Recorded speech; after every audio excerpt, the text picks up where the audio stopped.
Iwanan to ng mga kaibigan niya, mga idolo. Naabutan ng low tide, buhay ka pa. Isa. Dalawa. Humihinga pa mga idol. Pwede pa to. Pakawalan natin. Kawawa naman ay. Kaya mo pa ba? Tignan natin mga idol. Sige daw, langoy daw. Yun, malakas pa eh.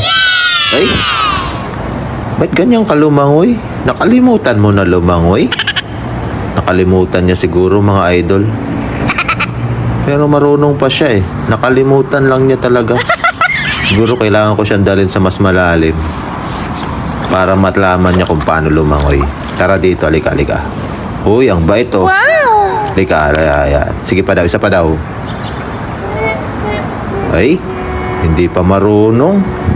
Bumabalik sa akin mga idol. Kailangan ko siyang dalhin sa mas malalim pa. Halika.